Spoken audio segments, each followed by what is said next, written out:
Right.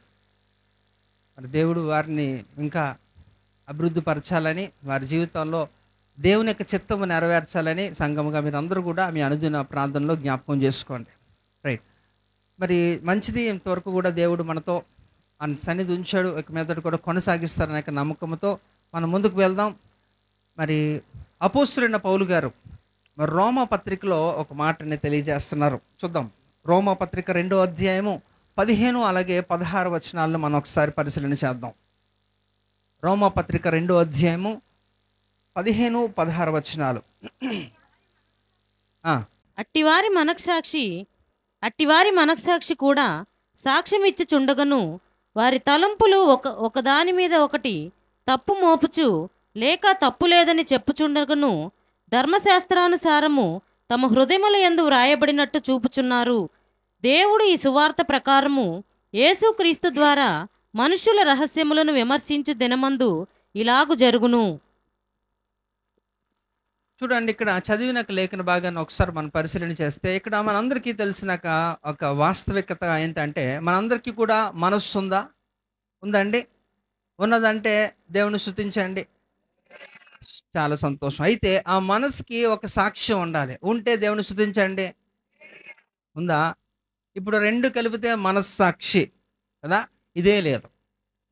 So దీన్ని ఏమంటారట, ఒక పరిభాషలో ఒక సైన్స్ ప్రకారంగా ఏం చెప్తారంటే కాన్సైన్స్ అంటారు. ఏమంటారండి? కాన్సైన్స్ అంటారు.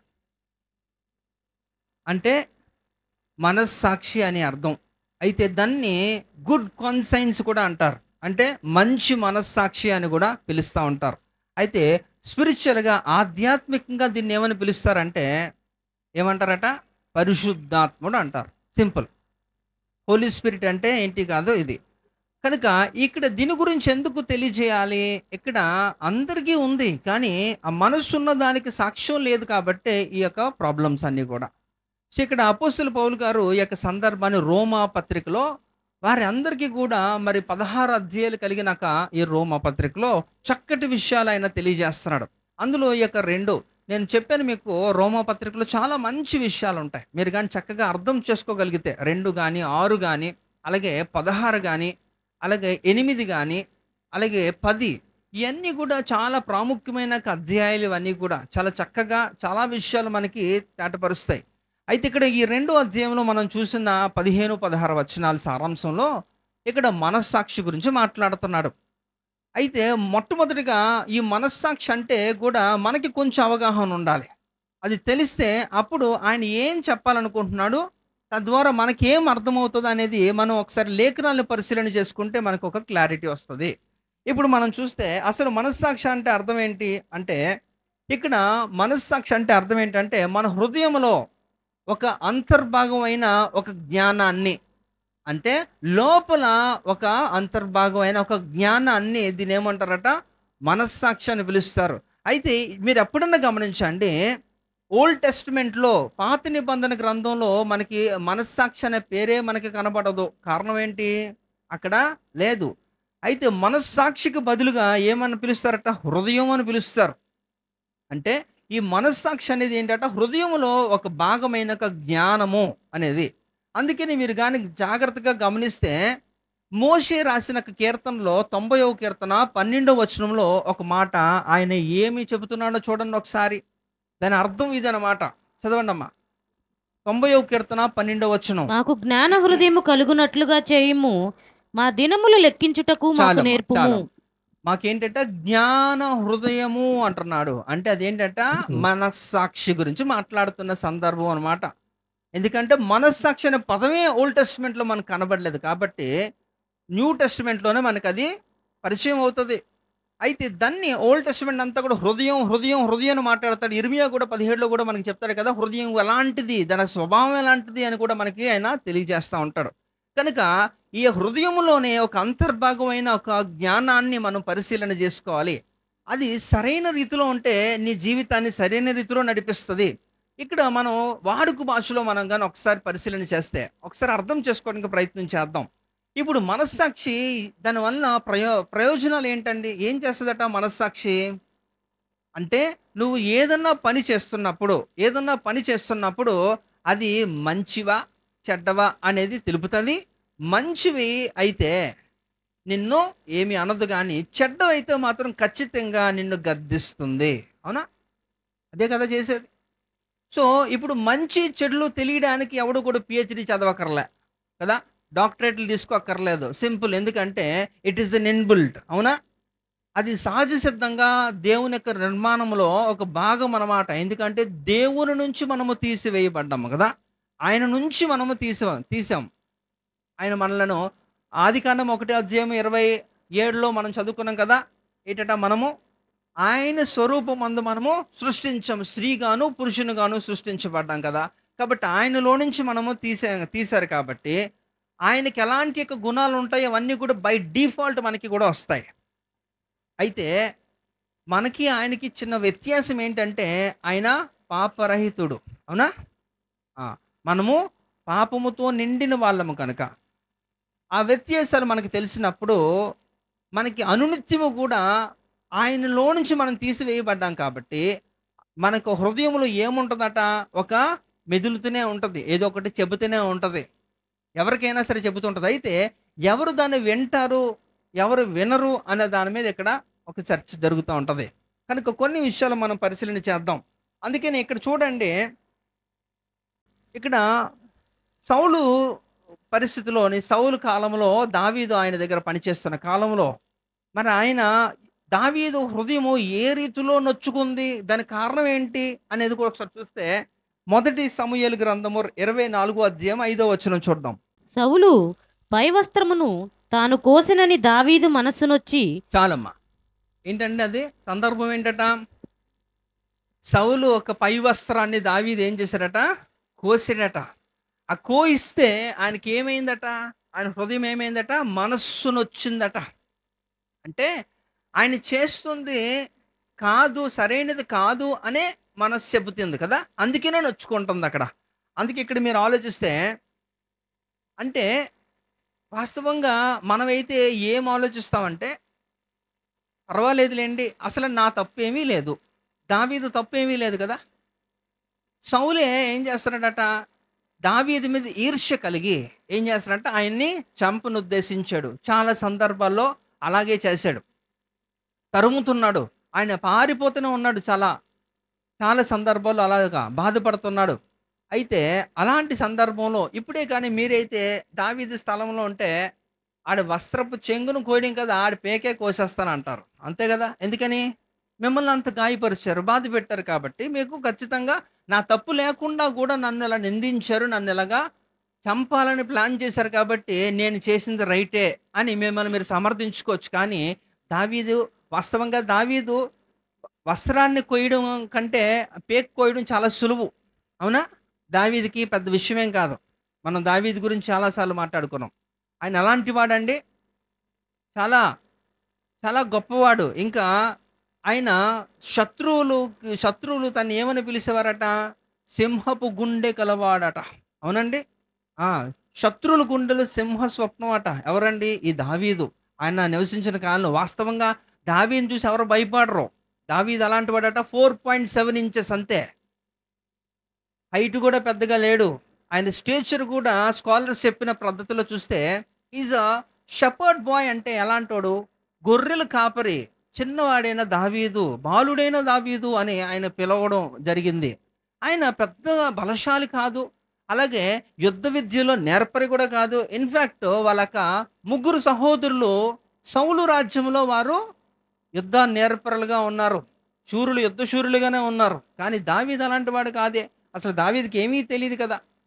ఆయన చూడడానికి ఆకారంలో కూడా మామూలు సామాన్యుడే. కానీ ఆయన హృదయంలో ఎవరున్నారట, బలాఢ్యుడు, పరాక్రమశాలైనాక దేవుడు. హల్లెలూయా.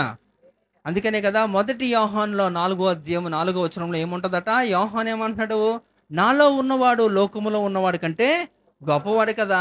నీలో కూడా ఉన్నాడు, కానీ మీరు అలా గొప్పగా మీరు ఫీల్ అవ్వట్లేదు, అంత ధైర్యం కూడా మీకు లేదు. కానీ ఆ ఫీలింగు, ఆ ధైర్యము ఎవరికి ఉంది, దావీదుకు ఉంది.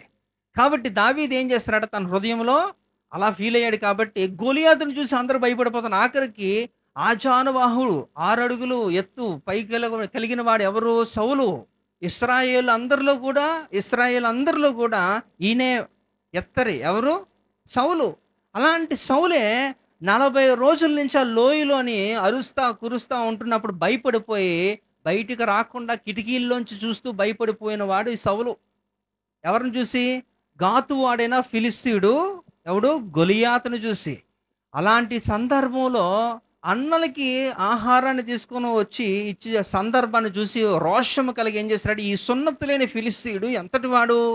నా దేవుణ్ణి దూషించడానికి వీడికి ఏం అర్హత ఉంది అని చెప్పి, అలాంటి చిన్నవాడే కానీ అలాంటి యొక్క బలశాలిని. ఎందుకంటే వాడు ఫిలిస్తీన్లందరికీ కూడా, మీరు ఆ బ్యాక్గ్రౌండ్ హిస్టరీ కానీ తెలుసుకోగలిగితే, ఫిలిస్తీన్ల దగ్గర మంచి ఆయుధాలు ఉన్నాయి.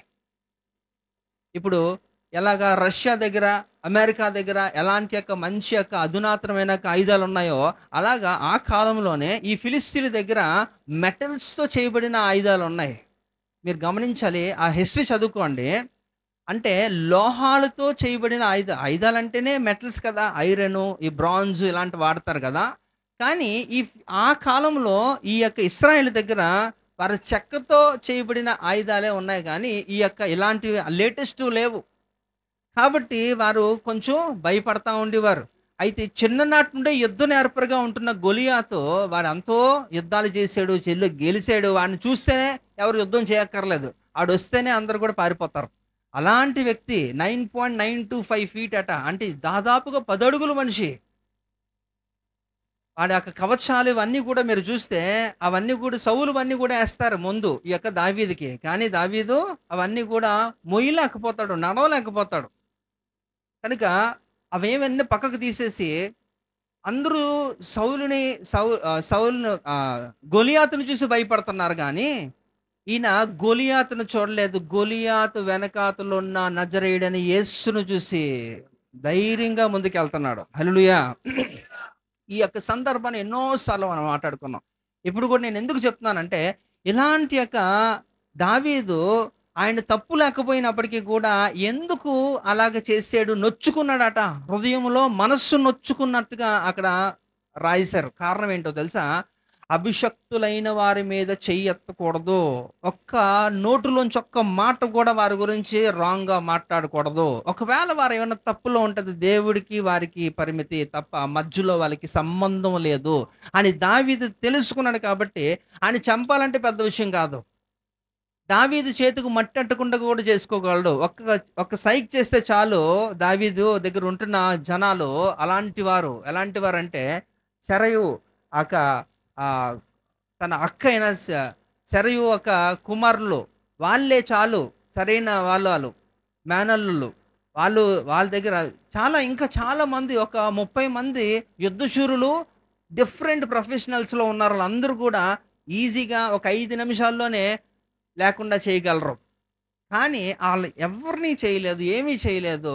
ఆయన కేవలం దేవుడి మీద ఆధారపడ్డాడు. తర్వాత ఇంకొకటి ఏంటంటే అభిషక్తుడు. ఎందుకంటే సమూయేలు అనే ప్రవక్త ద్వారా అభిషేకించబడిన వాడు యొక్క సౌలు. కనుక దేవుడు నిర్ణయించాడు కదా. దేవుడు నిర్ణయించినప్పుడు నేనెందుకు మధ్యలో కలగజేసుకోవడం? కనుక నేను ఆయన మీద చెయ్యెత్తనని చెప్పేసి. అయితే అలాంటోడు వస్త్రాన్ని కోసినప్పుడు ఆయనకి బాధ వేసింది. ఎందుకంటే అభిషక్తుల మీద నువ్వు ఇలాంటి యొక్క ఆలోచన నీకు తగదు, ఇలాంటి చంపాలి అని ఉద్దేశించకూడదు, వాళ్ళని ఏమి చేయాలనేది నువ్వు చేయకూడదని ఆలోచన చేసి ఏం చేశారంటే వస్త్రాన్ని మాత్రమే కోసారు. అయితే ఆ కోసిన దాని గురించి కూడా ఆయన పశ్చాత్తాపడుతున్నాడు. ఎందుకంటే ఆయన దేవుని యొక్క బిడ్డగా ఉన్నాడు కనుక ఆయనలో ఏం పనిచేస్తుందట? జ్ఞాన హృదయము. ఇప్పుడు ఏంటది? మంచి మనస్సాక్షి ఒకప్పుడు జ్ఞాన హృదయము. అదే మనకి మోషే చెప్తున్నాడు, జ్ఞాన హృదయము నాకు ఏం చేయాలి? కలగజేయమంటున్నాడు. ఎందుకంటే హృదయం అందరికీ ఉంటుంది, కానీ అందులో జ్ఞానం ఉండదు. జ్ఞానం లేకపోతే మనకేంటట? చాలా ఇబ్బందులు. సో ఇప్పుడు మనం కొన్ని చూద్దాము. కొన్ని రకాలైన మనస్సాక్షుల గురించి మనం నేర్చుకోవడానికి ప్రయత్నం చేద్దాం. మొట్టమొదటిది దైవ భయం కలిగిన మనస్సాక్షి. సో ఈ దైవ భయం కలిగిన మనస్సాక్షి అంటే, ఈ మనస్సాక్షికి దేవుడంటే భయం. సో దేవునికి భయపడితే నీకేమొస్తుందట? పరిశుద్ధత వస్తుంది. దేవునికి భయపడితే నీకేమొస్తుంది? జ్ఞానం వస్తుంది. అవునా? యెహోవా యందు భయభక్తులు కలిగి ఉండట దేనికి మూలమట? జ్ఞానమే కదా మూలము. జ్ఞానం నీకు వచ్చినప్పుడు నీ జీవితాన్ని ఎలా కట్టుకుంటది? జ్ఞానవంతురాలు కట్టుకుందా? మూఢురాలు కట్టుకుందా ఇల్లుని? సింపుల్ కదా! కనుక అంటే దైవ భయం కలిగిన మనస్సాక్షి నీకు ఎంతో మేలు. అందుకనే దాని గురించి ఇక్కడ చూస్తే 2 కొరింథీ పత్రిక 5వ అధ్యాయము 11వ వచనంలో ఈ కొరింథీ సంఘానికి అపోస్తలుడు పౌలు తెలియజేస్తున్నాడు. ఒకసారి చూద్దాం. 2 కొరింథీ 5వ అధ్యాయము 11వ వచనం. కావున ఆ! కావున మేము ప్రభు విషయమైన భయమునెరిగి హ్మ్. మనుషులను ప్రేరేపించుచున్నాము. హుహు. మేము దేవునికి ప్రత్యక్షపరచబడిన వారము, హ్మ్. మీ మనస్సాక్షులకు కూడా హ్మ్. ప్రత్యక్షపరచబడి ఉన్నామని ఆ! నమ్ముచున్నాను. హల్లెలూయా! కాబట్టి ఇక్కడ మీరు గమనించండి. ఇక్కడ వారందరికీ కూడా ఏమంటే భయమట? దేవుడంటే భయం. కనుక వారికున్న ఒక మనస్సాక్షి ఏం చేస్తుందట? వారిని దేవునికి లోబడేటట్లు, దేవునికి భయపడేటట్టు చేస్తుంది. ఈ రోజుల్లో పాపము ఎక్కువ అయిపోవడానికి కారణం ఏంటంటే దేవుని భయము లేనందునే. సింపుల్ కదండీ! ఆ! అంటే పాపం అంటే ఏదో పెద్దది కాదు. చిన్న చిన్నవే. అది కోపం అవ్వచ్చు, ఇంకేదన్నా అవ్వచ్చు. చిన్న చిన్నవే అన్నీ కూడా. కానీ ఏముందిలే అంటే ఒకళ్ళకి నువ్వు భయపడి లోబడుతున్నప్పుడు అది నిన్ను ఏలదు. అందుకనే దేవుడు అంటాడు, నాకు భయపడండిరా అని అడుక్కుంటున్నారు. అది కూడా ఏంటంటే ఆయన ఏదో బాసిజం చేయాలనేది కాదు. ఆయన హిట్లర్ లాగా మిమ్మల్ని రూల్ చేయాలనేది కాదు. ఒకవేళ అలా రూల్ చేస్తే మీకెందుకు ఈ సర్వ సృష్టిని అప్పజెప్పాలి మీకు? ఆదికాండం 1వ అధ్యాయం 28లో ఏం చెప్తున్నాడట? కదా! వాటిని ఏం చేయాలా మీరు? వాటిని ఏలండి. అవునా? వాటి మీద మనకు అధికారం ఉందా? అధికారం ఉందా? ఇప్పుడు మీరు ఆలోచించండి. సృష్టి అంతా కూడా శపించబడినప్పటికీ కూడా still you have a chance. ఏంటట? ఇప్పుడు జంతువులన్నీ కూడా ఉన్నాయి. పక్షులున్నాయి. ఇవన్నీ కూడా ఇవన్నిటి మీద ఇప్పటికి కూడా ఎవరు అధికారిగానే ఉంటున్నారు? మనమే కదా! అంటే మన కోసమే చేశాడు. మనం అవిధేయులు అయినప్పటికీ కూడా స్టిల్ మన అండర్‌లోనే ఉన్నాయి అవన్నీ కూడా. అవునా కాదా? ఇప్పుడు క్రూర మృగమైన ఒక సింహం కూడా సర్కస్‌లో పెట్టి దాన్ని ఏం చేస్తారండి? ఆడిస్తున్నారా? ఎవరికి లోబడుతుంది? మనిషికే. ఆ! అంటే ఆ యొక్క తెలివి, ఆ జ్ఞానం అన్నీ కూడా మనిషికి ఇంకనూ ఉన్నాయి. నువ్వు దేవునికి లోబడితే ఎవరిని ఎదిరించొచ్చట? సాతానుని ఎదిరించొచ్చు. యాకోబు పత్రిక 4వ అధ్యాయం 7వ వచనంలో ఏముంటుంది? దేవునికి లోబడుడి, అపవాదిని ఎదిరించుడి. అప్పుడు ఆడు నీ యొద్ద నుండి పారిపోతాడట. ఇక్కడ ప్రాబ్లమ్ ఏంటంటే అటు నిన్ను పారిపోయింపు చేస్తున్నాడు ఆడు. కారణం ఏంటంటే నువ్వు దేవునికి లోబడవు, భయపడవు అని ఆడికి తెలుసు కాబట్టి. సో, ఇక్కడ మనం మిస్ అయిపోతున్నాం. ఈ కంటెక్స్ట్ మిస్ అయిపోతున్నాం. కాబట్టి ఇక్కడ దైవ భయము కలిగిన మనస్సాక్షిగానే మనం గనక ఉన్నదనుకోండి మీరు సూపరు. హల్లెలూయా! చెప్పండి మీ పక్కోళ్ళకి మీరు సూపర్ అని. అదే కదా! కదా! ఎప్పుడు ఇది ఉంటేనే ఊరికనే సూపర్ అంటే బాగోదు కదా! ఇది మొదటిది. అందుకనే కదా! అక్కడ కొంతమంది ప్రజలు చూడండి ఇక్కడ ఈవెన్ పరిసయ్యులు, శాస్త్రులు, సద్దూకయ్యులు కూడా ఆ కాలంలో యేసు ప్రభువు పరిచర్య చేస్తున్న కాలంలో వారు కూడా వారిలో కూడా పని చేస్తుందది. నిజంగానే పని చేస్తుంది కాబట్టి వారు ఆ రోజు కిక్కురుమనలే. ఎక్కడ యోహాను సువార్త 8వ అధ్యాయం 9వ వచనం చూడండి ఒకసారి. వారా మాట విని పెద్దవారు మొదలుకొని చిన్నవారి వరకు ఒకని వెంట ఒకడు బయలు వెళ్ళిరి. యేసు ఒక్కడే మిగిలెను. ఆ స్త్రీ మధ్యన నిలవబడి ఉండెను. ఆ! యేసు తల ఎత్తి చూచి, అమ్మా, వారెక్కడ ఉన్నారు? ఎవరునూ నీకు శిక్ష విధింపలేదా అని అడిగినప్పుడు, చాలమ్మా. అర్థమైపోయింది కదా మీకు స్టోరీ. ఎవరి గురించది? ఆ సందర్భం ఏంటండి? వ్యభిచారంలో పట్టబడిన స్త్రీ గురించి మాట్లాడుతున్నాడు. అక్కడ తీసుకొచ్చి మోషే ధర్మశాస్త్రాన్ని అడ్డుపెట్టుకొని యేసుప్రభుని చంపడానికి ప్లాన్ చేశారాళ్ళు. ఆ సందర్భాన్ని మనం గాని గమనిస్తే లోతుకి వెళ్ళొద్దు గానీ, అక్కడి వరకే మనం మాట్లాడితే, అక్కడ నిజంగా వారిలో ఏం పని చేస్తుంది? మనస్సాక్షి అనేది పనిచేస్తుంది కదా! పని చేస్తుంది కాబట్టే ఒక్కడు కూడా రాయి విసరలే. అందరూ మౌనంగా ఉండి ఎళ్ళిపోయారు. కారణం ఏంటంటే ఇదనమాట. సో, అంటే పని ఉంటది. అది అందరిలో కూడా ఉంటది. కానీ ఒక్కోసారి దాని మాట మనం వినం. దానికి లోబడం. అందువలన ఇది ప్రాబ్లమ్. కాబట్టి మనందరికీ కావలసినది ఏంటట? దైవ భయము కలిగిన మనస్సాక్షి కావాలి అని మనం దేవుడిని అడగాలి. రెండోది చూద్దాం. అపవిత్రమైన మనస్సాక్షి. మొదటిది ఏంటండి? దైవ భయము కలిగిన మనస్సాక్షి. రెండోది అపవిత్రమైన మనస్సాక్షి. ఇక్కడ కూడా చూడండి ఈ అపవిత్రమైన మనస్సాక్షి అంటే దానికి మనస్సు ఉంటది కానీ దానికి సాక్ష్యం ఉండదు.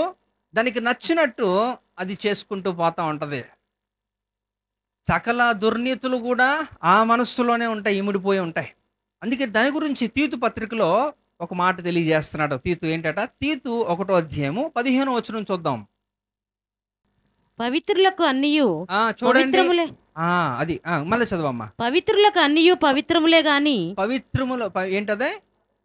పవిత్రులకు అన్నియు పవిత్రములే గాని పవిత్రములే గాని అపవిత్రులకును ఆ, అవిశ్వాసులకును ఉమ్, ఏదియు పవిత్రమైనది కాదు. ఉహుం, వారి మనస్సును ఆ, వారి మనస్సాక్షియు ఆ. అపవిత్రపరచబడి ఉన్నవి. అదనమాట. ఏంటంటే వారి మనస్సాక్షి అలాంటిదండి, అపవిత్రపరచబడిందట. అవిశ్వాసులుగా ఇంకేంటట, ఇక వివిధ రకాలైన సకల దుర్నీతులు కూడా ఆ మనస్సులో చొప్పించడం వలన ఏమైందట, అది అపవిత్రమైన మనస్సాక్షి అయిపోయింది. దానివలన ఎంత నష్టం అంటే చాలా నష్టపడిపోతున్నారన్నమాట. అలా ఎవరికైతే ఈ యొక్క అపవిత్రమైన ఒక మనస్సాక్షి కలిగి ఉంటారో వారి యొక్క జీవితం అంతా కూడా అంధకారమే. వారికి ఎటూ కూడా ఒక మార్గములో కనిపించు. అంటే ఆల్ డోర్స్ ఆర్ షట్. అన్ని కూడా మూసివేయబడిన తలుపులే తప్ప ఎక్కడ కూడా ద్వారం ఉండదు బయటికి వెళ్ళడానికి. తెలియదు వాళ్ళకి, ఎందుకంటే చీకటి. మన చీకట్లో ప్రయాణం చేయలే కదండి. మనకు హెడ్ లైట్ అన్నా ఉండాలి, ఒక లైట్ ఉండాలా, టార్చ్ ఉండాలా. చిమ్మ చీకట్లో మనం ఎక్కడికి వెళ్తాం? తెలియదు కదా. కనుక అలాగా వారందరూ కూడా ఏమైపోతారట, ఈ అపవిత్రమైన మనస్సాక్షి కలిగిన వారికి అసలు ఆ త్రోవ కనబడదు. వారు అలానే ఉండిపోతారు, అందులోంచి బయటికి రాలేరు. అయితే ఎలాంటి వారి గురించి ఈ రోమపత్రిక ఒక మాట తెలియజేస్తుంది. రోమపత్రిక 1:28 చూడండి. మరియు వారు ఆ, తమ మనసులో ఆ, దేవునికి చోటియ్యనొల్లకపోయిరు గనుక ఆ, చేయరాని కార్యములు చేయుటకు ఆ. దేవుడు భ్రష్ట మనస్సుకు వారికి అప్పగించెను. అదనమాట. ఎందుకంటే దేవుడు వారికి భ్రష్ట మనస్సు అప్పగించడానికి గల కారణం ఏంటంటే వాళ్ళు చేసిన మిస్టేక్ ఏంటంటే స్టార్టింగ్ లోనే చెప్తున్నాడు, దేవుడికి వారు చోటు ఇవ్వలేదు. హల్లెలూయా. ఎవరైతే దేవునికి చోటు ఇయ్యరో వారి యొక్క మనస్సు ఎలాగైపోద్దట, చీకటి అయిపోద్ది, భ్రష్టత్వంలోకి వెళ్ళిపోతారు. కాబట్టి వారు ఎటు కూడా వారికి పాలుపోదు, వారి యొక్క నిర్ణయాలు తీసుకోలేరు. They are totally bounded in the darkness. కాబట్టి మీరు ఆలోచించండి, దేవుడు చాలా స్పష్టంగా తెలియజేస్తున్నాడు దేవునికి చోటు ఇవ్వాలి. అప్పుడు ఒకవేళ దేవునికి చోటిస్తే మీరు అపవిత్రులైనప్పటికీ కూడా దేవుడు మిమ్మల్ని పవిత్రులుగా చేస్తాడు. అంతే కదా. సో ఒకప్పుడు కాలంలో మీరు గమనించండి, ఈ అపోస్తుల పౌలు గారు, ఇప్పుడు ఏదైతే మనం ఆయనే కదా గ్రంథకర్త, ఈ యొక్క రోమ పత్రిక నుంచి హెబ్రీ పత్రిక వరకు కూడా ఆయన దాంట్లోనే మనం ధ్యానిస్తున్నాం. ఆయన యొక్క పూర్వ పరిస్థితి ఎలా ఉందో ఆయనే చెప్పుకుంటున్నాడు. చూడండి, అపోస్తుల కార్యం 22 చూడండి ఒకసారి. 22:4. ఈ మార్గంలోను ఈ ఈ మార్గంలోనున్న పురుషులను స్త్రీలను బంధించి చెరసాలలో వేయించుచు మరణము వరకు హింసించి తిని. ఎవరండి? అపోస్తుల పౌలు గారు క్రైస్తవులు అనబడిన వారందరిని కూడా ఏం చేస్తారట, బంధించి చెరసాల్లో వేసి మరణం అంతవరకు కూడా ఆయన ఏం చేస్తారట, వాళ్ళందరినీ కూడా హింసిస్తున్నాడట. ఎవరు? ఎప్పుడు ఇది? ఆయన సౌలుగా ఉంటున్నప్పుడు ఆయన క్రీస్తుని ఎరగక ముందు విషయం ఆయన చెబుతున్నాడు. ఎందుకని? క్రీస్తుని ఎరగలేనప్పుడు ఆయన మనస్సులో ఎవరు లేరు, ఎవరికి చోటు ఇవ్వలేదు, దేవునికి చోటు ఇవ్వలేదు. కాబట్టి ఆయన మనస్సు ఎలా అయిపోయిందట, భ్రష్ట మనస్సుకు అప్పగించబడిన వాడు ఒక సౌలు. ఆ తర్వాత కాలంలో ఏం జరిగిందో మనకు తెలుసు. అంటే ఏ ఒక్కరైనప్పటికీ కూడా దేవునికి చోటు ఇవ్వకుండా మనం కానీ ఉంటే రెండే అండి. ఎప్పుడు కూడా 2 ఆప్షన్సే మిగులుతా మనకి. ఎప్పుడన్నా సరే there is no third option ఉండదు మనకి. అయితే అది, లేకపోతే ఇది. ఒకటి పరలోకం, ఒకటి నరకం అంటున్నప్పుడు ఒకటి మిస్ అయితే ఒకటి తథ్యం. అవునా? ఏది కావాలనుకుంటారు మీరు? సహజంగా అందరూ కోరుకునేది అదే, కానీ వెళ్ళడమే కష్టం, అంతే కదా. అందరికీ కావాలి అది. అయితే ఇక్కడ కూడా చూస్తే భ్రష్ట మనస్సుకి అప్పచెప్పారట దేవుడు ఆయన్ని. అందువలన కనబడిన వాళ్ళందరినీ కూడా చంపేస్తున్నాడు, హింసిస్తున్నాడు. ఆయనే చెప్తాడు, హానికరుడును, దోషకుడును, హింసకుడును కదా. హానికరుడట, harmful person for the society. సమాజానికి ఒక చీడ పురుగులాగా ఉన్నాడు ఒకప్పుడు. ఎవరు? ఇక సౌలు. ఆయనే పౌలుగా మారాడు. పౌలు అంటే అర్థం ఏంటండి? చిన్నవాడు అని అర్థం. అంటే ఇంత ఇదా అర్థం? నో. తన్ను తాను తగ్గించుకుంటున్నాడు. అది వాస్తవంగా. ఎందుకు అంటే ఆయన బ్యాక్గ్రౌండ్ మనం ఒకసారి స్టడీ చేసాం చాలాసార్లు. ఒకటేంటి, చాలా సందర్భాలు చెప్పాను.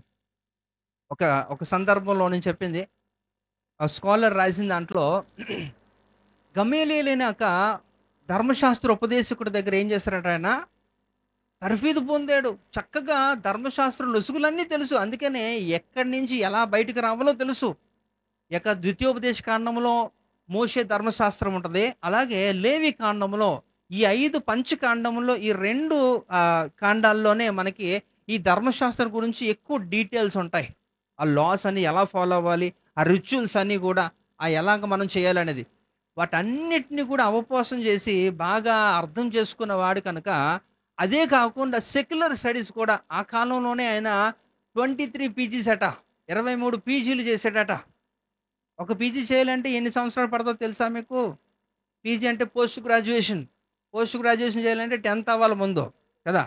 10th అవ్వాలి, తర్వాత ఇంటర్ 2 సంవత్సరాలు, తర్వాత డిగ్రీ 3 సంవత్సరాలు, తర్వాత పీజీ 2 సంవత్సరాలు. అంటే 10th నుంచి చూసుకుంటే 7 ఏళ్ళు. అంటే ఒక పీజీకి 10th నుంచి అంటే 7 ఏళ్ళు, అంటే 23 పీజీలు అంటే ఇంటూ 7 వయసు ఎంత? అయితే ఏకకాలంలో 2, 3 కూడా చేయొచ్చు, అది వేరే సంగతి. కానీ ఇలా చేయడం కష్టం. నాకైతే అర్థం అవ్వలే, ఎలా చేసి ఉంటాడో ఏమో. అంటే నేను ఎందుకు చెప్తున్నానంటే, ఆయన లోకపరంగా కూడా ఆయన చాలా జ్ఞానవంతుడు అని మీకు తెలియజేస్తున్నాను. అంత జ్ఞానవంతుడు. అలాగే వేదాంత విద్యలో కూడా ఈ యొక్క ధర్మశాస్త్ర ఉపదేశకుడి దగ్గరే ఆ కాలంలో ద బెస్ట్ ప్రొఫెసర్ అంటే గమలీయేల్. ఆయన దగ్గర నేర్చుకున్న వ్యక్తి కదా. మరి అంటే ఈయన ఎటు చూసినా ఒక ఉన్నతంగానే ఉన్నాడు, చాలా గొప్ప వ్యక్తి అని చెప్పాలి. అలాంటి వాడు కనుక ఏమో ఒక్కసారి నేనేంటో తెలుసా అని అంటప్పుడు ఆటోమేటిక్గా ఆయనకి తెలియకుండా ఒక గర్వం అనేది బయలుదేరుతుందేమోనని ఆయన పాలే అని పెట్టేసుకున్నాడు. ఆ పేరే అలా పెట్టేసుకున్నాడు. అంటే చిన్నవాడు, అంటే నేను ఎప్పుడు చిన్నవాడినే దేవునిలో అని. అందుకనే కదా తనకున్న సమస్తము కూడా ఏమిగా ఎంచుకున్నాడట, పెంటగా ఎంచుకున్నాడట. మీరు ఆలోచించండి, అలాంటి వ్యక్తి ఎప్పుడు అంటే అంత ఉన్నతంగా ఎదిగిన వాడైనప్పటికీ కూడా దేవునికి చోటు ఇవ్వకపోతే భ్రష్టత్వంలోకి వెళ్ళిపోతాడు అన్నదానికి ఆయనే నిదర్శనం, ఉదాహరణ. హల్లెలూయా. కనుక అపవిత్రమైన ఒక మనస్సాక్షిని ఏ ఒక్కరూ కలిగి ఉండొద్దు, దానివల్ల నష్టమే. అపోస్తలుడైన పౌలు గారే సౌలుకి పౌలుగా మారక ముందు వరకు కూడా ఆయన చేసిన దాన్ని ఆయన నిత్యము కూడా పశ్చాత్తాపడుతూ ఆయన దాని గురించి ఆయన హీ వాస్ కన్ఫెసింగ్. కాబట్టి మీరు కూడా ఎప్పుడు కూడా అలాంటి యొక్క మనస్సాక్షిని ఎప్పుడు కూడా పొందుకోకండి. ఇంకా మూడో చూస్తే శుద్ధీకరించిన ఒక మనస్సాక్షట. ఈ ఈ మనస్సాక్షి శుద్ధీకరించబడినది. అయితే ఎప్పుడండి ఒక ఒక వస్తువు కానీ ఒక పదార్థం కానీ ఎప్పుడు శుద్ధి చేయబడుతుంది? అందులో మలినాలు ఉంటేనే కదా, అందులో ఏదైనా చెడుతనం ఉంటేనే కదా, ఏదైనా సరే ఒక టాక్సిక్ సబ్స్టెన్సెస్ ఉంటేనే కదా, అప్పుడే దాన్ని శుద్ధి చేయాలి. అయితే ఇప్పుడు వస్తువులైతే ఏదన్నా మనం కడుగుతాం, వస్తువులైతే దాన్ని శుభ్రపరుస్తాం, ఏదన్నా ఒక లిక్విడ్స్ వేసో లేకపోతే ఏదైనా యాంటీబయాటిక్స్ ఏదో మొత్తానికి దాన్ని శుభ్రం చేస్తాం. కానీ ఒక మనస్సుని ఎలా శుద్ధి చేయగలుగుతాం అండి? అది ఎలా అవుద్దా? మన వల్ల అవుద్దా? అది కాదు కదా. కానీ శుద్ధీకరించిన మనస్సాక్షి అంటున్నాడు ఇక్కడ. అంటే దీన్ని ఎలా శుద్ధి చేయాలి అంటే, ఇది శుద్ధి చేయాలి, ఇది శుద్ధి చేయబడుచుకోవాలి అనుకుంటే మీరు తెలుసుకోవాల్సిన ఏంటంటే, మొట్టమొదటిగా నువ్వు పాపని మీరు గ్రహించాలి. మీకు రోగం ఉందని మీరు గ్రహించాలి. మీకు రోగం ఉంటేనే కదా అప్పుడు మీరు డాక్టర్ దగ్గరికి వెళ్తారు. మీకు రోగం లేకపోతే మీరు డాక్టర్ దగ్గరికి వెళ్ళరు కదా. కాబట్టి మీ యొక్క హృదయములు ఏ రీతిలో ఉన్నాయో మీరు దాని యొక్క స్థితిని తెలుసుకోవాలి.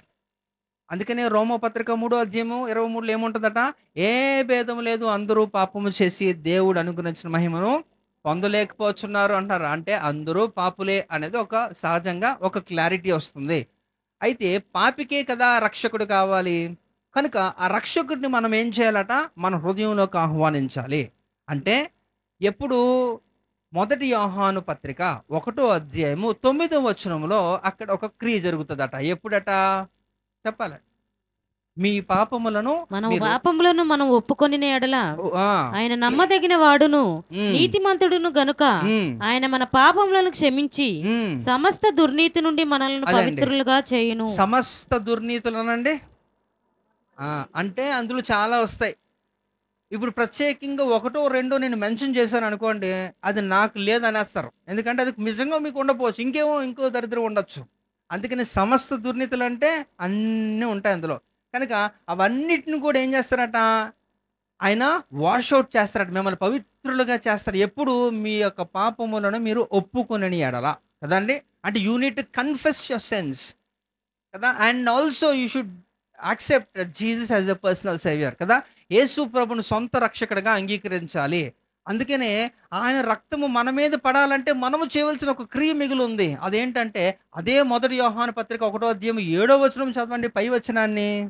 అయితే ఆయన వెలుగులోనున్న ప్రకారము ఆహా! మనమును వెలుగులో నడిచిన ఎడల హ్మ్. మనము అన్యోన్య సహవాసము గలవారమై ఉందుము. అదండి. ఏంటట? ఇది మిస్ అవుతుందన్నమాట. మనము అన్యోన్య సహవాసము గలవారమై ఉండాలట. ఇప్పుడు కంటిన్యూ చేయి. అప్పుడు ఆయన కుమారుడైన యేసు రక్తము ఆయన కుమారుడైన యేసు రక్తము ప్రతి పాపముల నుండి మనల్ని పవిత్రులుగా చేయును. అదనమాట. అంటే మనం ఎప్పుడైతే అన్యోన్య సహవాసంలోకి వెళ్తామో ఆయన రక్తము మన మీద ప్రోక్షించబడుతుంది. ఎప్పుడైతే ఆయన రక్తము మన మీద ప్రోక్షించబడుతుందో, నీ మనస్సాక్షిని తాకుతుందో అది శుద్ధీకరణ జరుగుతుంది. ఎప్పుడంటే ఈ 1:9 ప్రకారంగా మీ పాపములను మీరు ఒప్పుకొని ఎడల ఆటోమేటిక్ ఏమవుద్దట, ఇన్సైడ్ అవుట్ అంటే లోపల నుంచే అది సరి చేసుకుంటూ వచ్చినప్పుడే, లోపల సరి అవుతున్నప్పుడు మాత్రమే నీ నోరు తెరవబడుతుంది. లేకపోతే బలవంతంగా ఎవడు ఒప్పుకోడు. లోపల తగలాల దెబ్బ. అవునా? అందుకే అంటున్నాను, వండర్ఫుల్ చాప్టర్ అంటే ఈ రోమన్స్. ఈ హృదయ సున్నతి గురించి కూడా చాలా చక్కగా ఈ యొక్క పౌలు గారు ఈ యొక్క రోమా పత్రికలో వివరిస్తారు. హృదయ సున్నతి జరగాలి కనుక వాక్యం అనే ఒక ఖడ్గముతో నీ హృదయాన్ని సర్జరీ చేస్తే తప్ప నీ నోట్లో కన్ఫెషన్ రాదు. అందుకనే ఇక్కడ శుద్ధీకరణ ఎలాగట, ఏం శుద్ధీకరణ జరగాలంటే ఇక్కడ శుద్ధీకరించిన మనస్సాక్షి రావాలంటే నీ నోరు తెరవబడాలి. లోపల పొడిస్తే బయట మాట రావాలి. ఇప్పుడు మిమ్మల్ని కొడితే ఇలా గిచ్చారనుకోండి అంటారా? అలాగా ఏమనాలి, వాక్యం మిమ్మల్ని పొడవాలి, హృదయాన్ని పొడవాలి. ఎందుకంటే ఇదే ప్రాబ్లం కాబట్టి. ఇప్పుడు ఈ ప్రెసెంట్ డేస్లో మనం దీన్ని ఏమని మాట్లాడుతున్నాం, there is no more heart. ఇదేటట ఫన్ సైన్స్ ఇది. ఎందుకంటే ఒకప్పుడు ఇది హృదయమును పిలువబడేది, కానీ ఇప్పుడు మనస్సాక్షిని పిలువబడుతుంది. రూపాంతరం చెందింది, ఫేజెస్ మారుతున్నాయి. కాబట్టి ఇందులో క్రియ జరగాలి. అది ఇక్కడ చెప్తున్నాడు. అయితే ఇది ఎలా చేస్తారట, మొదటి పేతురు 3వ అధ్యాయము 21వ వచనం చూస్తే పేతురు గారు దీని గురించి చిన్న ఒక ఎక్స్ప్లెనేషన్ ఇస్తున్నాడు చూడండి.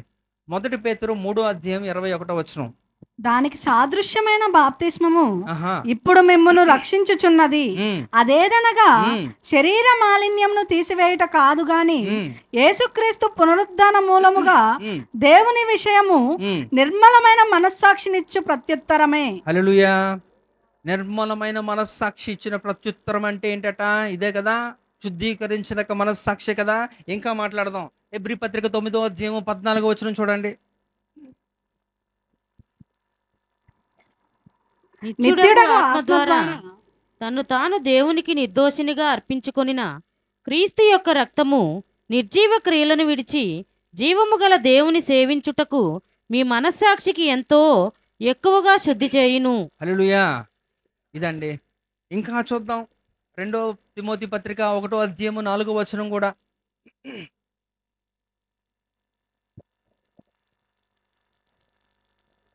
2 తిమోతి పత్రిక 1వ అధ్యాయము 4వ వచనం. ప్రార్థనలేంది ఎడతెగక నిన్ను జ్ఞాపకము చేసుకొనుచు నీ కన్నీళ్లను తలచుకొని నాకు సంపూర్ణ ఆనందము కలుగుటకై నిన్ను చూడవలనని రెయ్యింబగలు అపేక్షించుచు నీ అందున్న నిష్కపటమైన విశ్వాసమును జ్ఞాపకము చేసుకొని. అంతేనా? 2 తిమోతి 1:4 2 తిమోతి 1:4 అమ్మా. అదేనా? కలుపు ఉందా? కంటిన్యూ చేయండి, అప్పుడు నీ తెలుస్తుంది. అందున్న నిష్కపటమైన విశ్వాసమును జ్ఞాపకము చేసుకొని ఉమ్. నా పితురాచార ప్రకారము నిర్మలమైన మనస్సాక్షితో అదన్నమాట. నేను సేవించుచున్న దేవుని ఎడల కృతజ్ఞుడనై ఉన్నాను. చాలమ్మా. అంటే ఇక్కడ అదే తిమోతి కూడా చెప్తున్నాడు. హెబ్రీ పత్రికలో ఇక్కడ తెలియజేస్తుంది. నిర్మలమైన మనస్సాక్షి అంటున్నాడు, శుద్ధీకరించినది అంటున్నాడు. కనుక ఇక్కడ మనకి ఎలాంటిది కావాలి? ఇక్కడ శుద్ధీకరించిన మనస్సాక్షి కావాలి. ఎందుకంటే ప్రతి ఒక్క మనస్సు కూడా శుద్ధీకరించబడాలి కదండి. మన మనస్సు అనేది అందరికీ మనస్సు ఉందని ఒప్పుకుంటున్నప్పుడు దానికి సాక్ష్యం కూడా ఉండాలి. మనస్సు ఉండి సాక్ష్యం లేకపోతే అది వ్యర్థమే కదా. అందుకని ఇంకా చూద్దాం. ఇంకా వాత వేయబడిన మనస్సాక్షి గురించి కూడా ఇక్కడ ఆయన తెలియజేస్తున్నాడు. అంటే వాత వేయబడడం అంటే ఏంటండి? దాని అర్థం ఏమో తెలీదా? రైట్, చూడండి దాని గురించి కూడా 1 తిమోతి పత్రిక 4వ అధ్యాయము 3వ వచనం. ఆ అబద్ధికులు వాత వేయబడిన మనస్సాక్షి గలవారై వివాహము నిషేధించుచు సత్య విషయమై అనుభవ జ్ఞానము గల విశ్వాసులు కృతజ్ఞతాస్తుతులు చెల్లించపుచ్చుకొను నిమిత్తము. ఇక్కడ మీరు గమనిస్తే వారు ఏం చేస్తారట? తప్పుడు బాధ వాళ్ళు చేస్తున్నారు అక్కడ. కారణం ఏంటంటే వారి యొక్క మనస్సు లేకుండా అది కాలిపోయిందట. దానికి ఎవడో వాత వేసాడు. అంటే మంచిగా ఉన్న దాన్నే చెడిపారు ఎవరో. అందువల్ల ఏమైందట? వారు తప్పుడు సిద్ధాంతాన్ని ప్రకటించుకుంటూ పోతున్నారు అలాగా. అంటే అలాంటి వారిలో ఏం పని చేయదట? మనస్సాక్షి యాక్టివ్గా ఉండదు, అది సరిగ్గా స్పందించదు. ఎందుకంటే దాన్ని కాల్చేశారు చెత్త చెదరం తెచ్చి. అందువలన అలా అయిపోతుంది అనమాట. కనుక ఈ రోజుల్లో పాపము విపరీతంగా పెరగడానికి కారణం ఏంటో తెలుసా? ఇదే వాత వేయబడిన మనస్సాక్షి. అంటే ఆ మనసు ఉంటుంది కానీ ఆ మనసు యాక్టివ్గా ఉండదు. ఎందుకంటే అది ఎప్పుడు కూడా లోకాన్ని కోరుకుంటుంది కనుక దానికి ఎప్పుడు కూడా దైవిక చింతన అనేది లేదు. అది దానికి నచ్చినట్టు అది ప్రవర్తిస్తుంటుంది. కాబట్టి ఈ రకంగా వారు ఏమైతే అనుకున్నారో అది రైట్ అంటారు అంతే. దేవుని వాక్యం ఎంత విస్తారంగా వారికి వివరించినప్పటికీ కూడా వారు తీసుకోలేరు. ఎందుకంటే ముందు లోపల సరిచేయాలి, ఆ తర్వాత వారు దాన్ని అంగీకరిస్తారు. అంతవరకు కూడా అది అవ్వదు. అందుకనే ఎఫెసీ రాసిన పత్రిక 4వ అధ్యాయము 19వ వచనంలో కూడా అపోస్తలుడు పౌలు గారు ఒక మాట తెలియజేస్తున్నారు. చూడండి.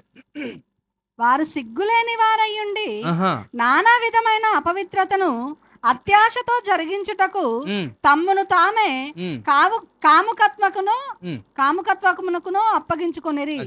అంటే వారికి there is no shame at all. వారికి సిగ్గు అనేదే ఉండదు. అందువల్ల ఏంటంటే వారికి వారు దాన్ని అప్పగించుకుంటారు. నేను ఒకసారి చాలా ఆశ్చర్యంగా ఉంటుందండి. ఈ మధ్యకాలంలో ఇన్స్టాగ్రామ్స్ ఇలాంటి రీల్స్ అనేది చాలా ఫ్యాషన్ అయిపోయింది కదా. టెక్నాలజీని బాగా వాడుతున్నారు. ప్రతిదీ కూడా మంచి చెడు అనేది భేదం లేకుండా కూడా వారి యొక్క వ్యూస్ కొరకో లేకపోతే ఒక ఫాలోవర్స్ కొరకో వారు ఎంత దిగజారిపోతున్నారంటే భయంకరమైన ఒక వస్త్రధారణ. నిన్నటి దినాన్ని చూశాను నేను. అవన్నీ కూడా చూపించలేను కూడా. అలాంతగా ఎంత భయంకరమైన ఒక వస్త్రధారణ. అదో ఫ్యాషన్ అట. మళ్ళా ఆమె వేసుకొని వెళ్తుంది కానీ ఫోటో తీయద్దంటుంది. చాలా ఇబ్బందిగా నడుస్తుంది. ఎందుకండి ఆ పరిస్థితి? అంత కష్టం ఎందుకు? మామూలుగా చక్కగా మంచి వస్త్రాలు ఉన్నాయి కదా. అంటే అంతగా ఎందుకని? వారి మనస్సాక్షి ఏమైందట? వాత వేయబడింది కనుక వారు అదే ట్రెండ్ ఫాలో అవుతున్నారు కానీ మిగతాది ఏది కూడా చూసుకోవట్లే. ఎంతగా దిగజారిపోయిన పరిస్థితి అంటే చాలా బాధ. ఇవన్నీ కూడా గుర్తుపెట్టుకోండి. అంత్యకాలంలో ఇవన్నీ కూడా ఎక్కువైపోతుంటాయి. దేవుడు వచ్చే ముందు ఒకప్పుడు మనకి ఇలాంటివి ఏవి కూడా వినబడేవి కాదు కదా. 10 ఏళ్ళ కిందట మనం వింటున్నామా? ఇందాకలు కూడా వచ్చే ముందు ఏదో ఒక పోస్ట్, ఏదో ఒక పాస్టర్స్ గ్రూప్లో ఏదో ఒక పోస్ట్ ఇది పెట్టారు. 17 ఇయర్స్ బాయ్, 17 సంవత్సరాల అబ్బాయి వాళ్ళ అమ్మమ్మని పెళ్లి చేసుకున్నాడండి. దానికి 65 సంవత్సరాలు. మళ్ళీ ఏంటంటే అందరిని ఎదిరించి వారు పెళ్లి చేసుకున్నారు. ఏం చేద్దానుకో నాకు అర్థం అవ్వలేదు. మరి ఇంకా ఏమైనా పని చేస్తున్నాయో లేదో, పంచేంద్రియాలు అంటారు కదా, అవి ఏమైనా ఉన్నాయో లేదో కూడా తెలియట్లే. వాడికి మీసాలు కూడా సరిగ్గా లేవు. ఆ ముసలిదాన్ని ఏమో మరి అదేంటికో అంటే వాత వేయబడింది అన్నానికి ఇంకా ఇలాంటివి చాలా విచిత్రాలు ఇవన్నీ కూడా మనం చూస్తామేమో. ఏమో ఈ లోపే దేవుడు వచ్చేస్తే బాగుంటుంది కదండి. అవునా లేదా? ఓకే, సరే. కాబట్టి ఇక్కడ ఈ యొక్క సాతాను కూడా ఎట్లా ప్రేరేపిస్తారంటే వాడు అబద్ధానికి జనకుడు కదా. అందుకనే వాడి గురించి యోహాను చెప్తాడు ఒక మాట. 8వ అధ్యాయము 44వ వచనంలో ఏముంది చూడండి.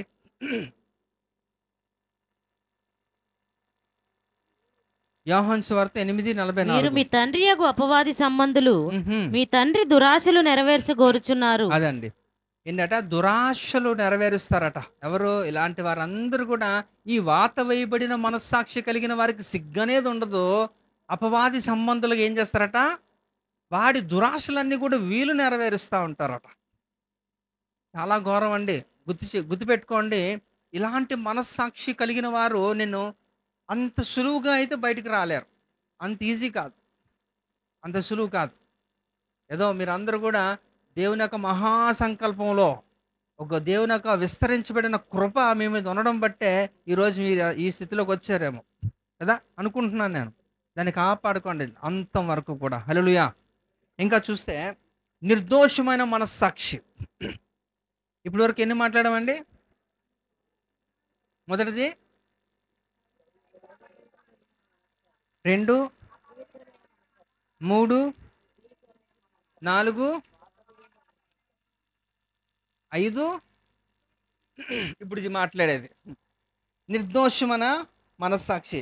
అయితే చూడండి, ఇక్కడ మీరు నిర్దోషిగా తీర్చబడాలి అంటే, అంటే మీరు దోషిగా ఉన్న వారిని ఏం చేస్తున్నారట? నిర్దోషిగా మిమ్మల్ని బయటకు తీసుకొని రావాలంటే, ఇప్పుడు మీరు ఆలోచించండి. జనరలైజ్డ్గా మీరు ఆలోచిస్తే, ఇప్పుడు తప్పు చేసిన వారికి ఈ న్యాయస్థానాలు ఉన్నాయి కదా, కోర్ట్స్ ఉన్నాయి, పోలీస్ స్టేషన్స్ ఉన్నాయి.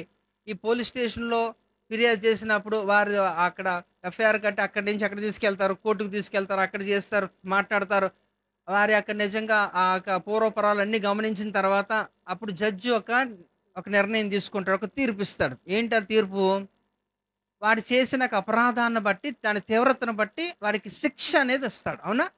ఇంత శిక్షా కాలం ఉంటుంది. అది ఎంత అవ్వచ్చు, లేదా ఫైన్తో పోయేదో, మొత్తానికి ఏదో ఒకటి. అంటే దోషిని నిర్దోషిగా వారు బయటికి రావాలంటే శిక్ష అవసరము. అంతే కదా? శిక్ష అవసరం. ఇప్పుడు స్కూల్లో టీచర్స్గా పనిచేస్తున్న వాళ్ళ పిల్లలు బాగా అల్లరి చేస్తూ హోంవర్క్ చేయకుండా బాగా విసిగించినప్పుడు టీచర్ ఏం చేస్తుంది? భలే ఉందరా, బాగా చేసావురా, ఇలాగే అల్లరి చెయ్యు అంటదా? ఆహా. కొడతారా? ఏం కొడతావమ్మా నువ్వు? అస్సలు ఏమన్నావు ఆ పిల్లల్ని?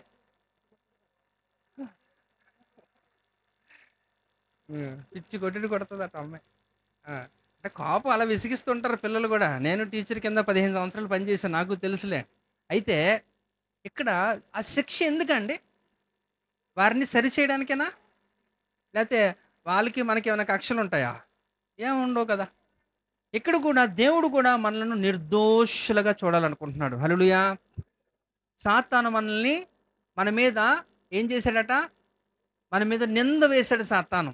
మనల్ని దోషులుగా మనల్ని దేవుని యొక్క సమక్షంలో చిత్రీకరిస్తున్నాడు. అప్పుడు దేవుడు ఏం చేయాలనుకున్నాడు? మనలను నిర్దోషులుగా బయటికి తీసుకొని రావాలనుకుంటున్నప్పుడు మనకి తాత్కాలికంగా శిక్ష అవసరము. ఆ శిక్ష వద్దంటారు. ఇక్కడ ప్రాబ్లం ఏంటంటే, నిన్ను బాగా చేయడానికి నీకు శిక్షిస్తున్నప్పుడు కూడా వద్దొద్దు అని పారిపోతూ ఉంటారు. మీరు ఎలా మరి బయటకు వస్తారు? కనుక ఇక్కడ కూడా మనకి అది అవసరము. అందుకనే చూడండి, ఇక్కడ అపోస్తుల కార్యం 24:16 ఒకసారి చూద్దాం. అపోస్తుల కార్యం 24:16. ఈ విధమున నేనును దేవుని ఎడలను మనుషుల ఎడలను ఎల్లప్పుడూ నా మనస్సాక్షి నిర్దోషమైనదిగా ఉండునట్లు అభ్యాసము చేసి కొనుచున్నాను. ఎవరండి? అపోస్తుల పౌలే అంటున్నాడు అన్నమాట. నేను ఎప్పుడు కూడా దేవుని దృష్టిలో నిందారహితుడిగా నిర్దోషిగా ఉండడానికి అభ్యాసం. అంటే దాని అర్థం ఏంటి? తన్ను తాను శిక్షించుకుంటున్నాడు. He sacrificing many things. అంటే అనేకమైన విషయాల్లో ఆయన త్యాగం చేస్తున్నాడు దేవుని నిమిత్తము. తన్ను తాను దేవునికి అప్పగించుకుంటున్నాడు. అంటే తన్ను తాను ప్రతిరోజు సిరివేసుకుంటున్నాడు అనమాట. ఇది కష్టమే, కొంచెం చాలా కష్టం. కొంచెం ఏం చాలా కష్టమే, కానీ చేసుకోవాలి. ఎప్పుడు మీరు నిర్దోషులుగా ఉండాలంటే మిమ్మల్ని మీరు ఈ రీతిలో చేసుకోవాలి. అప్పుడే మీకు నిర్దోషమైన మనస్సాక్షి కలుగుతుంది. హల్లెలూయా. ఓకే, ఇంకా చెప్పడానికి చాలా ఉంది కానీ విస్తరించడానికి సమయం నాకు లేదు. కనుక ఇంకో 2 ఎన్ని 5 6 అయితే సంపూర్ణ సంఖ్య కదా. ఇంకో 2 చెప్పేస్తానులేండి, అయిపోతుంది. రైట్. ఇంకోటి ఏంటంటే బలహీనమైన మనస్సాక్షి అనండి. అని పక్కోడికి చూడండి, ఓరి బలహీనుడా అనండి. ఇదే బాగున్నట్టుంది, ఛాన్స్ దొరికింది కదా. రైట్. బలహీనమైన మనస్సాక్షి ఇది చాలా ప్రమాదం అండి. ఎందుకంటే ప్రతి దానికి రియాక్ట్ అయిపోతూ ఉంటారు అన్నమాట. చిన్న దాన్ని కూడా జయించలేరు, చాలా సులువుగా పడిపోతూ ఉంటారు ప్రతి చిన్న విషయంలో కూడా. అయితే ఇది ప్రతి ఒక్కరిలో ఉండాలని సాతానుడు ఎప్పుడు కోరుకుంటాడు అన్నమాట. వీడు బలహీనుడిగా ఉంటేనే నేను నా బలాన్ని చూపించగలను అని వాడు ఎప్పుడు ప్రయత్నం చేస్తూ ఉంటాడు. అందుకే నేను దాని గురించి కూడా మాట్లాడితే ఇక్కడ కొరింథీ పత్రికలో, మొదటి కొరింథీ పత్రిక 8వ అధ్యాయము 12వ వచనంలో అపోస్తలుడు పౌలు గారు కొరింథీ సంఘానికి ఒక మాట తెలియజేస్తారు చూడండి. ఎందుకంటే ఇలా అక్కడున్న ఒక్క నిమిషం, అక్కడున్న వారందరూ కూడా ఇలాంటి యొక్క పరిస్థితుల్లోనే ఉన్నారు, ఆ సంఘం వాళ్ళంతా కూడా. అందుకనే వారిని ఉద్దేశించి వారికి ఒక మాట, ఇలాగూ సహోదరులకు విరోధముగా పాపము చేయుట వలనను వారి బలహీనమైన మనస్సాక్షిని నొప్పించుట వలనను మీరు క్రీస్తునకు విరోధముగా పాపము చేయువారగుచున్నారు. అదండి. అంటే అందుకనే మనకి ఏం కావాలట, గలతీ రాసిన పత్రిక 5వ అధ్యాయము 22లో ఒకే ఆత్మఫలం ఉంది, అందులో 9 గుణాలు ఉన్నాయి కదా, అందులో అన్ని కావాలి. ఇప్పుడు ఇలాంటి దాన్ని ఎదుర్కోవడానికి అందులో ఒకటి అవసరం. అదేంటో తెలుసా? ఒకసారి మొత్తం చదవండి అది. 5:22 గలతీ రాసిన పత్రిక. ఆత్మఫలం ఏమనగా ఏమనగా ప్రేమ, ఆహా సంతోషము, ఉమ్, సమాధానము, దీర్ఘశాంతము, దయాళత్వము, మంచితనము, విశ్వాసము, సాత్వికము, ఆశా నిగ్రహము. ఇదండి లాస్ట్ది ఏంటంటే ఆశా నిగ్రహం అనండి. అంటే సెల్ఫ్ కంట్రోల్ అంటారు అన్నమాట. ఆశా నిగ్రహం ఎప్పుడైతే మీకు ఉంటుందో ఈ యొక్క బలహీనమైన మనస్సాక్షిని మీరు ఎదుర్కోగలుగుతారన్నమాట. ఎందుకంటే బలహీనలుగా ఉండరు కదా, మీ బలహీనతలు మీకు తెలుసు కాబట్టి వాటిని మీరు జయించేవారుగా ఈ ఆత్మఫలము మీకు ఉపయోగపడుతుంది. అయితే ఇది ఎవరు ఇవ్వాలి? ఈ ఆత్మఫలం ఎవరు ఇవ్వాలి? ఏ కొట్లో దొరుకుతుందండి? బయట ఎక్కడ దొరుకుతుందా? సతీష్ దొరకచ్చు అంటావా? ఆన్లైన్లో దొరకదు. ఇది ఎవరు ఇవ్వాలి? ఆత్మచేతే అనుగ్రహించబడాలి, అంతేనండి. మొదటి కొరింథీ పత్రిక అందులో కూడా మనం చూస్తే 12వ అధ్యాయంలో కూడా మనం చూస్తే 8 నుంచి 10 వచనాల్లో కూడా ఆత్మ వరముల గురించి మాట్లాడతారు. అవి కూడా ఎవరు ఇవ్వాలి? ఆత్మే అనుగ్రహించాలి. అవి ఇవి అన్నీ కూడా ఆత్మ చేతే మనం పొందుకోవాలి. ఇవి స్థిరమైనవి, ఇవి నిలుస్తాయి. దీనివలన నీ జీవితం సూపరు ఈ భూమి మీద. అయితే అక్కడికి వెళ్ళిన తర్వాత కూడా బహుమానాల రీతిలో నీకు చాలా మేలు చేస్తాయి కనుక అవి పొందుకుందాం మనం. ఇక్కడ ఈ యొక్క సంఘం వారంతా కూడా చాలా బలహీనలట. They are very weak in conscience. వారి మనస్సాక్షి విషయంలో వారు చాలా బలహీనులుగా ఉన్నారు కాబట్టి వారు ఎన్నో పరిస్థితులు ఎదుర్కొన్నారు. మీరు చూడండి, మొదటి కొరింథీ పత్రిక 1వ అధ్యాయం నుంచి 14 అధ్యాయాల వరకు కూడా విపరీతంగా వాళ్ళందరికీ క్లాసు లెఫ్ట్ అండ్ రైట్ ఇస్తూనే ఉంటాడు. అనేక సందర్భాలు పడిపోతుంటారు, లెగుస్తుంటారు, పడిపోతుంటారు, లెగుస్తుంటారు. 15వ అధ్యాయానికి వచ్చినాక వాళ్ళు స్థిరంగా అయిపోయారండి. అందుకని ఎప్పుడైతే స్థిరంగా అయ్యారో అప్పుడే మర్మయుక్తమైన విషయాలను వాళ్ళకి బోధించడం జరిగింది. మొదటి కొరింథీ పత్రిక 15వ అధ్యాయంలోనే కదా ఈ యొక్క మరణము తర్వాత ఏ రీతిలో ఉంటుంది, ఈ యొక్క దేవుని యొక్క రాకడ ఏ విధంగా ఉంటుంది, ఎలాగ మనం ఎత్తపడతాం, ఇవన్నీ కూడా అంత ముందు చెప్పలే. ఎందుకంటే వేస్ట్, ఎందుకంటే ఇమ్మెచ్యూర్డ్గా ఉన్నారు, వారి యొక్క పరిపక్వత లేదు వాళ్ళకి. 15వ అధ్యాయంకి వచ్చినాకే ఇవన్నీ కూడా చెప్పడం మొదలు. ఆ తర్వాత అంతా పరిస్థితి మారింది. అంటే ఈ యొక్క మొదటి 14 అధ్యాయాల్లో కూడా వారు వేస్ట్, వారిని సరి చేసుకుంటూనే వచ్చాడు. మరి ఇప్పుడు మనం చదివింది ఎన్నోది? 8 కదా. మొదటి కొరింథీ 8:12 చదివాం కదా. అంటే ఇంకా వాళ్ళు అలాగున్నారు. అందుకని వరి బలహీనలు వాళ్ళే కాదు, మనం కూడా అనుకోవాలి, అంతే కదండి. అందుకని ఇక్కడ మీరు ఏం చేసుకోవాలట, బలహీనమైన మనస్సాక్షిని మనము ఎదిరించడానికి ఆత్మఫలము కావాలి. అదేంటంటే ఆశా నిగ్రహము, సెల్ఫ్ కంట్రోల్ కావాలి. అంటే ఒకటే కాదండి, ఆ ఫలములో 9 గుణాలు కూడా మనకి అవసరమే. అవన్నీ కూడా పరిస్థితులకు అనుకూలంగా మనం వాడాలి వాటిని. కనుక వాడాలంటే ముందు నీ దగ్గర ఉండాలి కదా. ఉండాలా? కొనేద్దాం, ఆర్డర్ పెడదాం. ఓకే, ఆర్డర్ పెడితే వచ్చేస్తాయి. పెడదామా వద్దా? దేవుడే అంటున్నాడు కదా ఆర్డర్ పెట్టమని. 33:3 ఇర్మియా ఏమంటున్నాడు ఆయన? చేశారా? లేదు. ప్రార్థన ఏంటంటే రోజు అదేనా? అదే. కనుక గుర్తుపెట్టుకోండి, ఈ యొక్క 6 చాలా ప్రాముఖ్యమైనది. ఇంకా 7వది మనం చూస్తే మంచి మనస్సాక్షి అనండి. ఇది కావాలా ఫైనల్గా, ఇది వస్తే ఇంక మీ లైఫ్ సెట్. ఈ మంచి మనస్సాక్షి మనం పొందుకోవాలి. అందుకనే దీని గురించి తిమోతి చెప్తున్నాడు. మొదటి తిమోతి పత్రిక 1:5 చూడండి. ఉపదేశానుసారమేదనగా ఉమ్, పవిత్ర హృదయం ఉండియు ఉమ్. మంచి మనస్సాక్షి నుండి నిష్కపటమైన విశ్వాసము నుండి కలుగు ప్రేమయే. కదండి, మంచి మనస్సాక్షి. కాబట్టి ఇది ఎప్పుడైతే మనం పొందుకుంటామో నీ జీవితము చాలా వ్యత్యాసం మీకే తెలిసిపోద్ది. ఎవరు కూడా చెప్పక్కర్లేదు. మీ జీవిత విధానం మారిపోద్ది. మీ యొక్క ప్రయాణం గమ్యం అంతా కూడా మీకు తెలిసిపోద్ది. ఈ రోజుల్లో డెస్టినేట్ ఈజ్ అన్సర్టన్. అంటే గమ్యము మనకి తెలియట్లే. ఎందుకని? కారణం ఏంటి? మీకు ఒక గోల్ లేదు. అంటే ఫిలిప్పి రాసిన పత్రిక 3:20 చదివి నాకు చెప్పడం కాదు. మన పౌరసత్వం ఎక్కడుంది? పరలోకంలో ఉంది. అది కాదు అక్కడ ముఖ్యం. ముందు నీ డెస్టినీ డిసైడ్ అవ్వాలా. ఆ డెస్టినీ డిసైడ్ అవ్వాలంటే ఈ భూమి మీద డిసైడ్ అవ్వాలి. అక్కడ డిసైడ్ అవ్వదు. ఇక్కడ డెసిషన్ తీసుకున్న దాన్ని బట్టే నువ్వు అక్కడికి వెళ్తావో లేదన్నది మీకు ఒక అవగాహన వస్తుంది. అది రావాలంటే నువ్వు ఎలాంటి మనస్సాక్షి కలిగి ఉండాలి? అంతే, మంచి మనస్సాక్షి. దాని గురించి చాలా చక్కగా తిమోతి చెప్తున్నాడు. Timothy is young pastor who controls 50,000 people in those days అట. అంటే అంత సామాన్యం కాదు అండి. 50,000 మంది సంఘ సభ్యులు ఆ కాలంలో ఎఫ్ఎస్సి పట్టణంలో ఒక చర్చ్ రన్ చేస్తున్నాడు ఇక తిమోతి. అలాంటి యొక్క వ్యక్తి యవనస్తుడిగా ఉంటున్నప్పుడు ఎన్నో శోధనలు ఎన్నో ఎదుర్కొన్నాడు ఆయన కూడా. But still he was firm కదా, చాలా చక్కగా స్థిరంగా నిలబడిపోయాడు. ఎందుకని? పౌలు బోధల్లో ఆయన నలిగిపోయాడు. అందుకనే భలేగుంది, ఇద్దరు పక్కన కూర్చున్నారు ఇద్దరును. రైట్. కనుక ఇది చెప్తున్నాడు ఏంటంటే, మరొకసారి చదవండి అమ్మా. మొదటి తిమోతి 1:5. ఉపదేశసారమేదనగా పవిత్ర హృదయం ఉండి మంచి మనస్సాక్షి నుండి నిష్కపటమైన విశ్వాసము నుండి కలుగు ప్రేమయే. హల్లెలూయా. చాలా చక్కగా ఆయన బోధ అలా చేసుకున్నాడు. ఆయన అది ఇంప్లై చేస్తున్నాడు, అప్లై చేస్తున్నాడు లోపల. అందువలన ఆయన అలా నిలబడ్డాడు. ఈరోజు మనం ఒక చరిత్రలో నిలిచిపోయాడు కదా, మాట్లాడుకుంటున్నాం కదా, మంచి మనస్సాక్షి కలిగిన వాడుగా ఉన్నాడు. అయితే దేవుడు కూడా మన నుండి కోరుకుంటుందంటే మంచి మనస్సాక్షి. మరి దావీదు విషయం కూడా ఒక్కసారి మనం మాట్లాడి ముగించేద్దాం. మరి కీర్తనకారుడైన దావీదు కూడా 37వ కీర్తన 31వ చదువుదాం.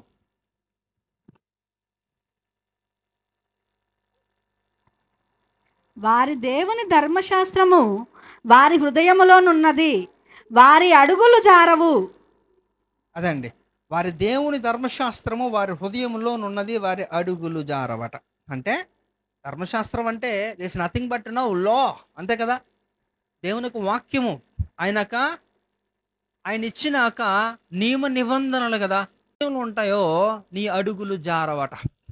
నీ అడుగులు జారలేనప్పుడు నీకేం మనస్సాక్షి ఉంటుంది? అంతే, అందులో పెద్ద రాకెట్ సైన్స్ ఏం లేదు. ఇందులో అంత ఆలోచించదగింది ఏముందండి? Simple, it's very simple. కనుక అందుకే నేను చెప్తున్నాను అనమాట, బాల్య దినములందే సృష్టికర్తను స్మరించుకుట ఎంతో శ్రేష్టము కదా. కనుక మనం ఎప్పుడు కూడా మన బిడ్డలకి కూడా మనం నేర్పించవలసిందే. తల్లిదండ్రులుగా ఉంటున్న వారు అలవాటు చేసుకోవాలి. వారు కూడా, ఎందుకంటే వారిని చూసే చాలా నేర్చుకుంటారు.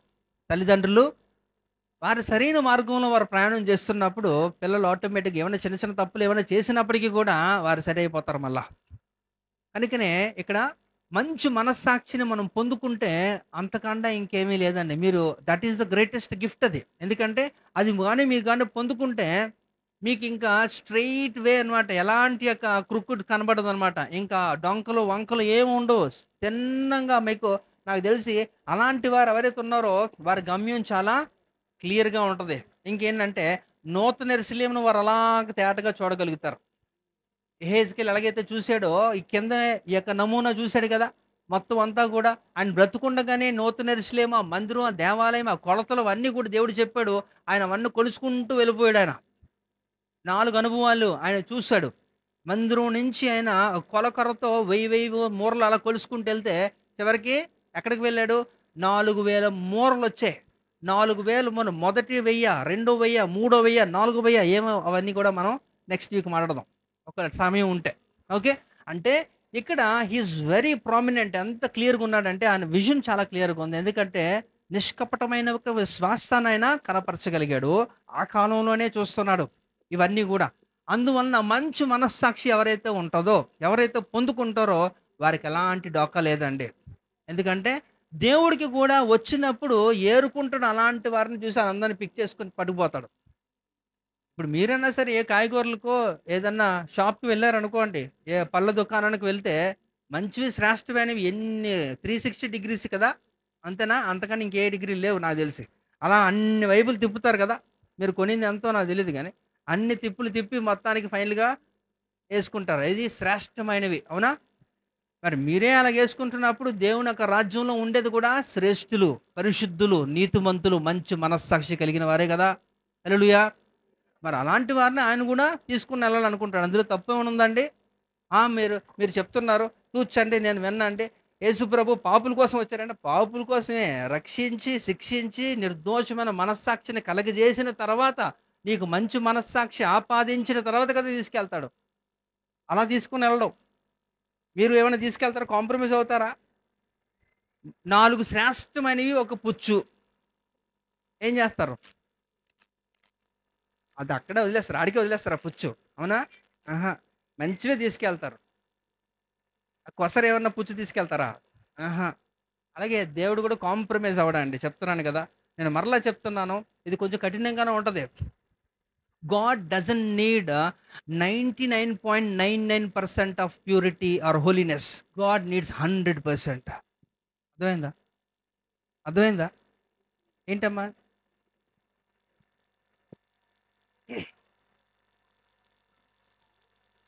దేవుడట 99.99% పరిశుద్ధత దేవుడికొద్దట. ఎంత ఎంత ఎంత శాతం అట? ఇది కొంచెం డైజెస్ట్ అవ్వదు కదా! ఏంటంటే అమ్మో! అనిపిస్తది. అంతే. అంతే. ఇంకేం లేదు. సరే. సో, ఇవన్నీ గూడా ఏం చేస్తాడట? ఇవన్నీ గూడా ఏం చేస్తాయంటే తీర్పు దినాన నిన్ను దేవుని ఎద్దట ఎలా పెడతాడో అలా నుంచోబెడతాయన్నమాట. ఏది? మంచి మనస్సాక్షి. సరే ఫైనల్‌గా ఇయన్నీ మనం ఒకసారి ధ్యానించాం. ఒక్కసారి రైట్. చిన్న ప్రార్థన చేద్దాం. అందరూ కళ్ళు మూసుకోండి. చక్కగా వాక్యము విన్న వాక్యము హృదయంలో మనం భద్రం జేసుకోవాలి. అదే చివరిగా